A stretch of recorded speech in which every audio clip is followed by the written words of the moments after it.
Oi, meu nome é Carolina, mas todo mundo me chama de Carol. Hoje eu tenho 26 anos de idade, mas essa história que eu vou contar hoje começa lá quando eu tinha os meus 7 anos de idade.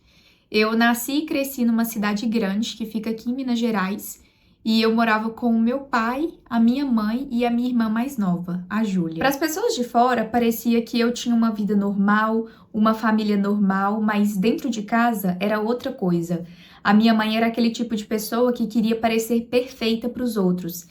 Então, ela era uma mulher super elegante, ela recebia muitos elogios de outras pessoas e o pessoal até falava que ela era uma mãe muito dedicada, mas só quem morava com ela sabia o inferno que era. Meu pai sempre trabalhou muito, então ele praticamente não ficava dentro de casa, então quem mandava de verdade era a minha mãe. E desde cedo eu percebi que existia uma diferença muito grande entre eu e a minha irmã. A minha mãe, ela escolhia a minha irmã para ser a filha perfeita. Então, tudo que a Júlia fazia era motivo de orgulho.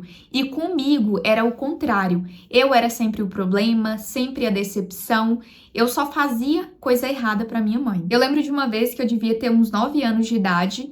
E eu lembro que a professora elogiou um desenho que eu tinha feito na escola. E eu fiquei muito feliz com aquilo.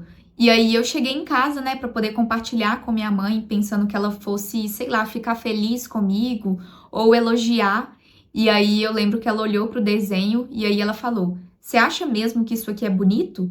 A Júlia desenha muito melhor do que você. Para de se iludir." Quando ela falou isso, eu senti como se o meu coração tivesse despedaçado. E o pior é que nesse mesmo dia a Júlia também levou um desenho para minha mãe poder ver. E aí ela elogiou horrores e ela fez questão de colar esse desenho que ela tinha feito assim na porta da geladeira e falar para a família toda o quão talentosa a Júlia era.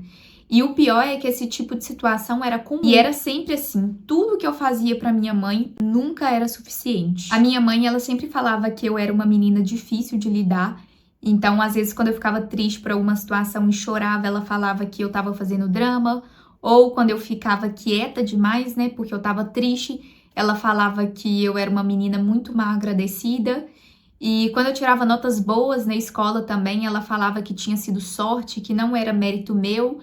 Mas com a minha irmã era tudo ao contrário. Quando a minha irmã tirava nota boa, nossa, era motivo de festa, era parabéns, era presente, era foto no grupo da família. E assim, eu me sentia um verdadeiro lixo para minha mãe. E aí, com isso, eu cresci acreditando que eu nunca era boa o suficiente em nada. E o que mais me doía é que, para as pessoas da rua, a minha mãe era uma mãe perfeita, uma mãe carinhosa, sorridente. E as pessoas até chegavam a falar comigo: "Nossa, sua mãe é muito legal, você tem muita sorte de ter ela." E por dentro eu ficava me sentindo muito mal, porque infelizmente não era nada daquilo que ela mostrava para as pessoas de fora. Quando eu tinha uns 12 anos, eu comecei a engordar um pouquinho, coisa normal da idade, né? E a minha mãe, ela começou a me chamar de gorda na frente das pessoas. E aí ela olhava para mim e falava: "Olha aí como a Júlia é magrinha, delicada, e você, quem é que vai te querer desse jeito?" E aí, pela minha idade, eu meio que não conseguia retrucar as coisas que ela falava comigo. Eu só dava uma risada sem graça e fingia que não ligava. Mas aquilo mexia demais comigo, porque o adolescente por si só, ele já é muito inseguro. Aí pensa ouvir isso da sua própria mãe e ainda falar para as pessoas assim em voz alta que você tá gorda. Então aquilo mexia demais comigo. Então na hora assim eu fingia que não ligava, mas quando chegava a noite eu chorava muito, muito mesmo, por conta dessas coisas rudes que ela falava comigo. Essas palavras que ela falava ficaram gravadas em mim por muito tempo. Então eu cresci odiando meu corpo, cresci odiando a minha aparência, eu cresci odiando tudo em mim, por conta dessas palavras pesadas que a minha mãe falava pra mim. Eu lembro que teve um dia que eu fiquei doente, eu fiquei com a febre muito alta, e quando a gente tá doente, a gente precisa do suporte das outras pessoas, a gente sente a necessidade de que as pessoas cuidem da gente. E eu esperei isso da minha mãe. Eu lembro que eu sentei no sofá e eu fiquei meio que esperando esse suporte da minha mãe, esse apoio, esse cuidado que a gente precisa quando a gente tá doente. Mas a minha mãe, ela não tinha essa sensibilidade. E aí eu lembro que ela chegou lá no sofá e ela falou: "Levanta aí e vai ajudar a sua irmã a arrumar o quarto, você não é de vidro não." E aí com essa situação em específica, eu entendi uma coisa que doeu muito em mim, que não importava o quanto eu estivesse sofrendo, eu nunca teria o colo, o amor e o carinho da minha mãe. Então eu aprendi desde cedo que se eu sentisse dor, eu teria que me levantar sozinha e fazer as coisas.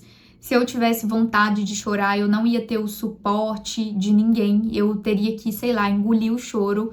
E se eu precisasse de afeto, amor, carinho, eu ia ter que me conformar com o vazio. E o que mais me machucava não era a falta de carinho, era a certeza de que ela escolhia não me dar. Porque ao mesmo tempo que ela me rejeitava muito como filha, ela aceitava muito a minha irmã. Então ela tratava minha irmã muito bem, mimava, fazia carinho, dava presentes. Era como se ela falasse pra mim todos os dias, sem falar, né? Porque isso ela não falava. Mas era como se ela falasse, você não merece amor, não de mim. Eu tentava me aproximar do meu pai, eu queria que ele fosse o meu porto seguro, né? Já que eu não conseguia isso com a minha mãe.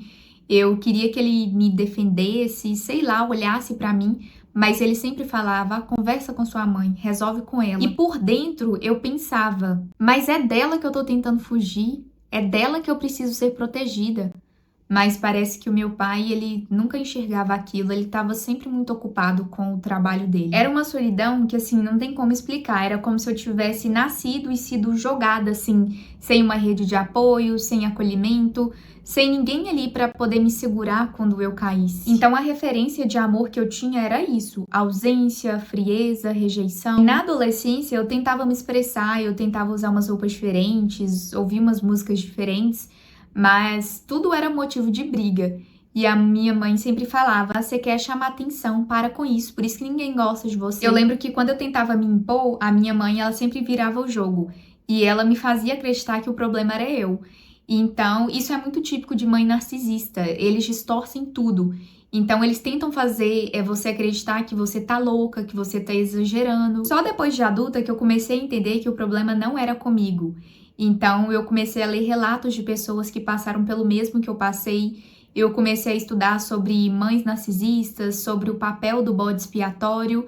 Então, era como se eu estivesse tirando uma venda dos meus olhos, porque eu era exatamente isso para minha mãe. Com o tempo, eu fui percebendo que a culpa não era minha, que eu não era uma filha ruim, e eu era só uma filha comum. Mas eu fui escolhida para ser o depósito de tudo aquilo que ela não queria enxergar nela mesma. Até hoje, com 26 anos, eu tento lutar contra as marcas que isso deixou em mim. Então, às vezes eu tenho dificuldade em acreditar em elogio, às vezes eu tenho dificuldade em acreditar nas pessoas e também de acreditar que eu mereço amor. Mas eu também sei que eu não tô sozinha. Infelizmente, muitas pessoas já passaram e ainda passam por isso. Então, se eu pudesse falar algo pra você e pra Carol criança, eu diria: você é boa o bastante, você é digna de amor e não é porque a sua mãe não enxergou isso que você não merece. Você se identificou com essa história e tem uma parecida para poder contar? Se sim, envie a sua história pra gente nesse e-mail que tá aparecendo na tela, pra gente dar vida à sua história e alcançar ainda mais pessoas.